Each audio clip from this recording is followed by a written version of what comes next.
Hi friends, तो इस lecture में हम लोग ले रहे होंगे हमारा सेकंड क्वेश्चन हीट इक्वेशन का। इससे पहले हम लोगों ने एक क्वेश्चन लिया हीट इक्वेशन का जो कि काफ़ी अच्छा था। और इसके बाद जो अभी सेकंड क्वेश्चन ले रहे होंगे ये बहुत ही ज़्यादा इंपॉर्टेंट क्वेश्चन है हमारा, जो भी हम लोग इस लेक्चर में करने वाले हैं। ठीक है, और मैक्सिमम टाइम ये क्वेश्चन पूछा जाता है। और सच बताऊँ तो इस क्वेश्चन को ऐसा ही पूछेगा, बस वैल्यूज चेंज वगैरह रहेंगे और ऐसा ही सिमिलर क्वेश्चन आएगा। इस क्वेश्चन में ऐसा नहीं कि ज़्यादा कुछ चेंजेस होंगे। तो इस बात का ध्यान रखना कि इस क्वेश्चन के जो आंसर मैं जब कराऊंगा ना आप लोगों को, तो आपको स्टेप्स याद रख लेने हैं कि हाँ ऐसे ऐसे स्टेप्स होते हैं, क्योंकि जनरली सेम ही सिमिलर ही एकदम सिमिलर बिल्कुल सिमिलर आपको क्वेश्चन मिलने वाला होगा। ठीक है, और इम्पॉर्टेंट है तो थोड़ा ध्यान देना भी इम्पॉर्टेंट है। ठीक है, तो देखते हैं हमारा क्वेश्चन क्या कह रहा है हमें। The ends A and B of a rod of length 20 centimetre are at temperature 30 degree celsius and 80 degree celsius. ठीक है, तो 20 सेंटीमीटर का रॉड है जो कि टेम्परेचर इनिशियल जो हमें दिया हुआ है, मतलब इनिशियल पॉइंट पे और उसी के एंड पॉइंट में, मतलब बाउंड्री पे 30 डिग्री सेल्सियस और 80 degree Celsius until steady state prevails. तो मतलब जो ये जो क्वेश्चन है ना, बेसिकली ये हमारा स्टेडी स्टेट का क्वेश्चन होता है। ठीक है, और स्टेडी स्टेट क्वेश्चन काफ़ी इंपॉर्टेंट हो जाता है। इस तरह के क्वेश्चन को स्टेडी स्टेट क्वेश्चन बोलते हैं, जिसमें हमारा टेम्परेचर भी आगे चेंज होता है। तो देखो, then the temperature of rod ends are change to 40 degree celsius to 60 degree celsius. ठीक है, respectively find the temperature distribution function u x comma t, the specific heat density and the thermal conductivity of the material of the rod are such that combination के upon sigma और ये delta sigma equal to C square equal to 1। मतलब हमें basically इस पर उतना ध्यान मत देना, बस ये पूरे लाइन का समझो। ये पूरा जो लाइन है ना, ये क्वेश्चन को मतलब ऐसा मत समझना क्वेश्चन का पार्ट है ये या कुछ भी है। बस समझ लो कि बस ये लाइन देने के लिए बस इतना लिखा है, बस यहाँ क्वेश्चन यहीं पे एंड है। बस हमें क्वेश्चन में सी स्क्वायर का वैल्यू 1 दे दिया है। ठीक है, तो अब सी स्क्वायर को 1 दे दिया है, तो जिस जनरली इस तरह के क्वेश्चन को हम लोग नाम देते हैं इन होमोजीनियस कंडीशन। ठीक है, तो अब हम बात करते हैं हमारा इसका सॉल्यूशन का। तो देखो, इनिशियल x इक्वल 20 सेंटीमीटर का है ना, तो ये initial point x equal to 0 और ये जो एंड पॉइंट है x इक्वल टू 20 सेंटीमीटर हो जाएगा। और टेम्परेचर जो है वो हमें 30 डिग्री सेल्सियस और 80 डिग्री सेल्सियस, मतलब इनिशियल पॉइंट पे टेम्परेचर हमें 30 डिग्री सेल्सियस और एंड पॉइंट पे टेम्परेचर हमें 80 डिग्री सेल्सियस दिया हुआ है। ठीक है, और वो चेंज किस में हो गया, वो बाद में जाके चेंज हो गया 40 डिग्री सेल्सियस में और 60 डिग्री सेल्सियस में। मतलब ये जो 30 डिग्री सेल्सियस था वो बाद में हो गया 40 डिग्री सेल्सियस पे चेंज, और 80 डिग्री सेल्सियस जो था वो बाद में जाके चेंज हो गया आपको 60 डिग्री सेल्सियस। हाँ, बाद में जाके चेंज हुआ आपको 60 डिग्री सेल्सियस। ठीक है, और हम बात करें हमारी हीट इक्वेशन की, तो लास्ट लेक्चर में और इससे पहले के भी लेक्चर में हमने देखा है कि हीट इक्वेशन होता है हमारा C square del square U upon del X square equal to del U upon del T. ठीक है, और U equal to X into T, मतलब वेरिएबल ऑफ सेपरेबल वाला, मतलब वो लगा के हम लोग इसमें अप्लाई करते हैं। ठीक है, और यहाँ पे हम बेसिकली क्या करेंगे, यहाँ पे हम सी स्क्वायर की जगह पे 1 सब्सिट्यूट करेंगे। मतलब बस ये जो इतना लाइन आपको दिया हुआ है ना, ये 3 लाइन, ठीक है, वो बस इसी के लिए था कि हमें क्वेश्चन में सी स्क्वायर की जगह पे 1 सब्सिट्यूट करना है। तो बस ये काफ़ी सिंपल स्टेप हो गया। तो यहाँ पे सी स्क्वायर की जगह जो 1 डालेंगे तो हमारे पास क्या बच जाएगा, हमारे पास बच जाएगा del square U upon del X square और ये del U upon del T. ठीक है, हमारे पास बस ये बच गया।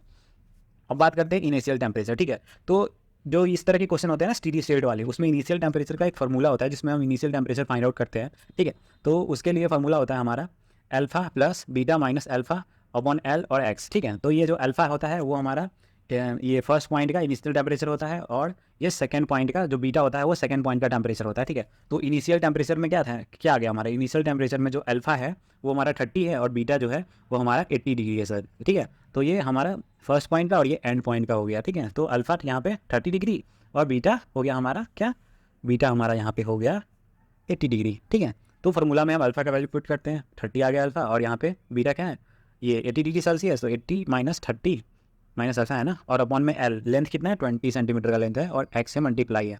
तो हमें हमारा U1 का वैल्यू क्या मिल जाएगा, U1 का वैल्यू मिल जाएगा हमें हमारा 30 प्लस और ऊपर में 50 और नीचे में 20, 0 से 0 कैंसिल, तो 5/2 इंटू एक्स, ये हमें U1 मिल गया। अब बात करते हैं हमारा फाइनल टेम्परेचर U2। ठीक है, तो फाइनल टेम्परेचर जो होगा हमारा वो क्या हो जाएगा, U2 equal to 40 plus 60 minus 20 और ये इंटू एक्स। क्यों होगा, क्योंकि फाइनल टेम्परेचर हमें 40 और 60 दिया हुआ है ना, तो अल्फा मतलब 40, बीटा मतलब 60। ठीक है, तो अल्फा 30 और ये बीटा 60, सॉरी यहाँ पे, सॉरी इधर, हाँ, अल्फा 40 और ये बीटा हमारा 60। तो ये चीज़ आपको समझ में आ गई, U1 और U2 हमने निकाल लिया। ठीक है, तो ये जब माइनस होगा तो 20 होगा, तो 20/20 ये कैंसिल हो गया और ये एक्स बच गया, तो यहाँ पे क्या बच जाएगा 40 प्लस एक्स। अब इसमें होता है एक get you for intermediate period, ठीक है। तो इंटरमीडिएट पीरियड के लिए हम u1 प्लस u2 को ऐड करते हैं, ठीक है। तो u1 प्लस u2 को जब ऐड करेंगे तो हमें वैल्यू मिलेगा u1 x टी और plus u2 x plus T. इसको हम लोग बोलते हैं स्टेडी स्टेट और इसको हम लोग बोलते हैं ट्रांसिएंट टेम्परेचर, ठीक है। तो ये हो गया हमारा। अब हम बात करते हैं हमारा u की, ठीक है। तो u को हम लिखेंगे ऐसे 40 प्लस एक्स और ये जो फार्मूला है ना u x टी का, ठीक है। तो इस फार्मूला को हम यहाँ पे पुट करेंगे और ये फार्मूला u x, इससे पहले हम लोगों ने ये फार्मूला को प्रूफ किया हीट इक्वेशन के अंदर ही, ठीक है। तो ये फार्मूला आप लोगों के लिए बहुत फैमिलियर है, तो इसको ऐसा नहीं है कि आप लोगों को याद नहीं है। ये फार्मूला मैंने कई बार डिराइव किया है, ठीक है। तो ये फार्मूला आप लोगों को समझ में आ गया, ठीक है। तो ये 40 प्लस एक्स हम लोग जो हमारा सेकंड U2 कंडीशन आया फाइनल वाला, फाइनल कंडीशन को लेके चल रहा है पहले हम लोग, फिर इनिशियल को भी लेके चलेंगे, ठीक है। तो हमारा ये 40 प्लस एक्स आ गया और इसके साथ हमने u प्लस एक्स को ऐड कर दिया, ठीक है। तो u एक्स टी का हमने क्या निकाला था फार्मूला, हमने फार्मूला हीट इक्वेशन में u एक्स टी का फाइंड आउट किया था, डिराइव किया था, यही वैल्यू आया था।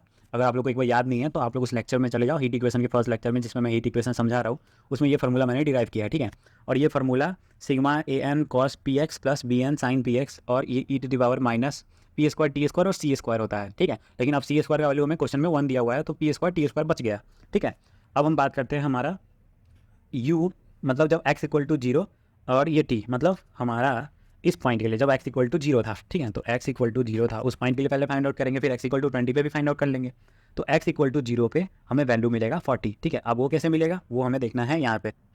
ये x इक्वल टू 0 पुट किए तो u2 हमें क्या मिल गया 40 मिल गया, ठीक है। और u2 का वैल्यू जो है हमारा यहाँ पे ये हमें इक्वेशन 1 में पुट करेंगे, ठीक है। तो इक्वेशन 1 में हम पुट करते हैं, ये हमारा इक्वेशन 1 है और इस वैल्यू को जब हम 40 पुट किए तो इसमें क्या है, ये 40 किस कंडीशन पे आया था, x इक्वल टू 0 पे, मतलब इसमें x इक्वल टू 0 सब्सिट्यूट कर दो तो 40 और ये x इक्वल टू 0, तो 40 और प्लस 0 और फिर ये जो हमारा cos 0 होता है, x 0 पुट किया ना, cos 0 1 होता है तो an आ गया और sin 0 0 होता है तो ये पूरा टर्म 0 और इधर कोई x का टर्म नहीं है तो सेम एज इट इज़ लिख देंगे।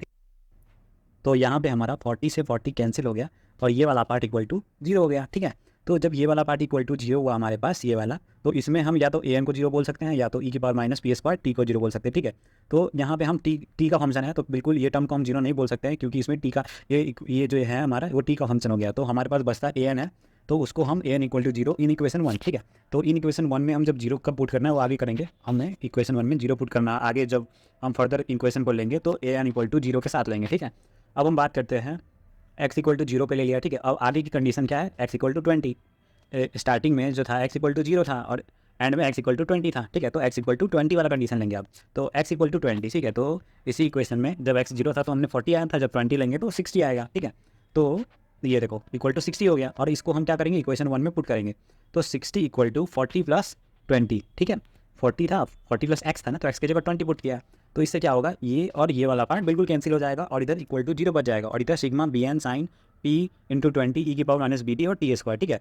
तो हमारा 0 equal to sigma B N sine 20 P E की power minus P square T square, ये तो 0 नहीं हो सकता, आपको बताया था मैंने।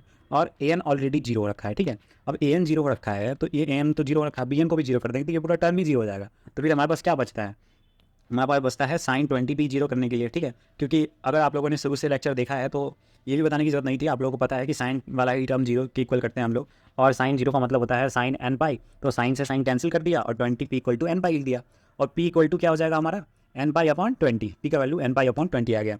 अब बात करते हैं put P equal to N pi upon 20 in equation 1, मतलब सच बताएं तो बच्चे लोग कहते हैं कि ये मॉड्यूल बहुत टफ है, ऐसा कुछ नहीं है। देखो जब हम लोगों ने स्टार्ट किया था ये मॉड्यूल तो हमने पहला टॉपिक वेव इक्वेशन पढ़ा था और जो अभी इस वीडियो तक पहुंचे हैं वो एक बात बताओ, वेव इक्वेशन में जो भी चीज़ें आ रही थी उससे कितनी ज़्यादा सिमिलर है हीट इक्वेशन, लैप्लास, अभी लैप्लास आएगा वो भी बहुत सिमिलर है। मतलब ऐसा नहीं है कि ये मॉड्यूल टफ है, मतलब एक टॉपिक कोई समझना है, जैसे पहला वेव इक्वेशन पढ़ाया मैंने, वेव इक्वेशन समझ लिए, बाकी सब तो सिमिलर है, हल्का हल्का वैल्यू, हल्का फार्मूला में चेंजेस आ रहा है, हल्का वैल्यू में चेंजेस आ रहा है। तो अगर सिमिलरिटी से देखो ना तो ये मॉड्यूल से आसान कोई मॉड्यूल हो ही नहीं सकता। समझने वाली चीज़ है यहाँ पे कि ये मॉड्यूल से आसान क्यों मॉड्यूल इसलिए नहीं हो सकता है क्योंकि जो भी टॉपिक हम लोग पढ़ रहे हैं ये सिमिलर चीज़ें रिपीट हो रही है, जिसके जैसे कि साइन 20 पी इक्वल टू 0 हमने किया और ये सारी चीज़ें हम लोग ऐसा नहीं कि पहली बार देख रहे हैं, ये सारी चीज़ें हमारा सिमिलर आया था, एग्जैक्ट सेम नहीं सिमिलर आया था हमारा वेव इक्वेशन में भी, लैप्लास में भी सिमिलर आएगा। तो सिमिलरिटी बहुत ज़्यादा है, तो इसलिए एक टॉपिक को भी अच्छे से समझ लेना, बाकी सब टॉपिक में तो थोड़ा थोड़ा ही समझने को होता है, ठीक है। तो टफ ना समझे, सिमिलरिटीज़ ढूंढ के इसको ईजी बना ले, ठीक है, इससे आपका ही फायदा है। तो अब देखो अब हम बात करते हैं हमारा जब हमने p का value N pi by 20 put किया तो ए एन इक्वल टू 0 था तो कॉस वाला पार्ट तो गया, ए एन इक्वल टू 0 था तो कॉस वाला पार्ट गया, अब बचा हमारा ये एन इक्वल टू 0 हमने सब्सिट्यूट किया ना, तो कॉस वाला पार्ट तो गया। अब हम बात करते हैं हमारा, ओ सॉरी, हाँ, तो ए एन इक्वल टू 0 था, तो ये कॉस वाला पार्ट यहाँ पे गया। ये तो चीज़ तो आप लोगों को समझ में आई चुकी है इक्वेशन 2 के अंदर, ठीक है। तो अब हमको पी का वैल्यू क्या पुट करना है, साइन एन पाई अपॉन 20, ठीक है। तो पी का वैल्यू हमने, सॉरी, एन पाई अपॉन 20 हमने पी का वैल्यू सब्सिट्यूट कर दिया, ठीक है। अब इसको सब्सिट्यूट कर दिया, और यहाँ जब पी का वैल्यू सब्सिट्यूट किया तो पी स्क्वायर था यहाँ पे, तो n square pi square upon 20 का स्क्वायर, तो 400, और यहाँ माइनस था ही ऑलरेडी, तो हमारा ये इक्वेशन बन गया, ठीक है। तो ये इक्वेशन जो आप लोगों को दिख रहा है हमारा सामने स्क्रीन पे, ठीक है, इसमें अब हम इनिशियल कंडीशन लगाएंगे, जो हमने पहले के लेक्चर में भी इनिशियल कंडीशन लगाते थे, जिसमें टाइम टी इक्वल टू 0 होता था, ठीक है। तो टाइम टी इक्वल टू 0 पे इनिशियल कंडीशन जो कि हम यूज़ करने वाले हैं, तो देखो टाइम टी इक्वल टू 0 पे, टाइम टी इक्वल टू 0 पे हमारा जो कंडीशन बनेगा उसको हम लोग लिखेंगे 30 प्लस 5/2x, ये इनिशियल कंडीशन है, ठीक है, इनिशियल वाला। तो ये आ गया, और टाइम टी इक्वल टू 0 की बात है, तो हमारा जो इक्वेशन है उसमें टाइम टी इक्वल टू 0 तो हम सब्सिट्यूट करेंगे ही ना। तो time t equal to 0 substitute किए तो ई की पावर 0 क्या हो जाएगा, हमारा 1 हो जाएगा, और हमारे पास में ये इक्वेशन मिल रहा होगा टाइम टी इक्वल टू 0 पे 30 प्लस 5/2/x है, ठीक है, जो कि इनिशियल है। तो इनिशियल हमने यहाँ पे लिख दिया, ठीक है। इससे पहले हमने 40 प्लस x वाला कंडीशन यूज़ कर रखे हैं, फाइनल वाला इनिशियल टेम्परेचर वाला यूज़ कर रहे हैं, से हमने फाइनल वाला कर लिया। अब हम बात कर रहे हैं ये 40 प्लस x, अब हम इनिशियल वाला कर रहे हैं, ठीक है।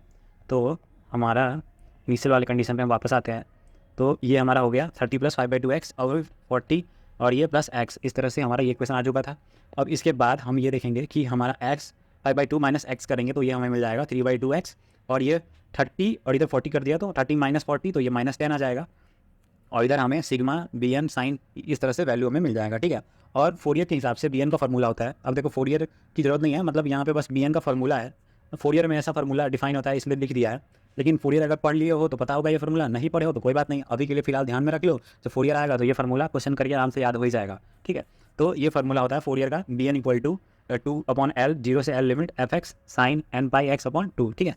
तो ये हमारा फोरियर का फार्मूला होता है।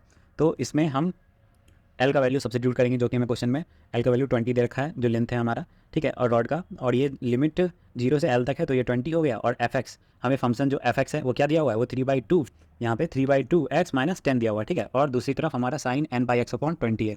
तो हमने बी एन के वैल्यू के लिए इधर से सब्सिट्यूट कर लिया, और सब्सिट्यूट करने के बाद जब हम इस इंटीग्रेशन को सॉल्व करेंगे तो हमें मिलेगा -20 एन पाई, और ये 2 into -1/n plus 1 in equation 2, ठीक है। तो इसको हम इक्वेशन 2 में बी एन को हम पुट करेंगे। और इससे पहले क्या है, ये इंटीग्रेशन मैंने सॉल्व नहीं किया है, उतना कुछ टफ नहीं है, अब तक जितना इंटीग्रेशन किया है उसके जैसा ही है। तो आप लोग को मैंने वीडियो में इंटीग्रेशन वगैरह समझाते ही रहता हूँ, तो इस बार आप लोग खुद से इस इंटीग्रेशन को ट्राई करके ये वैल्यू ला के देखना, ठीक है।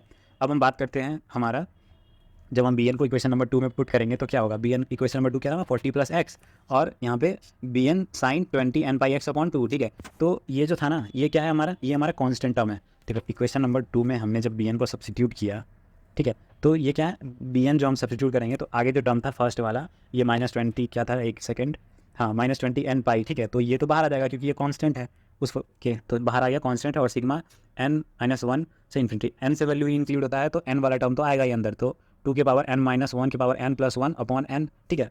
तो ये आ गया हमारा आपके सामने, ठीक है, और ये चीज़ तो नहीं आएगी, हाँ, तो ये आ गया हमारा।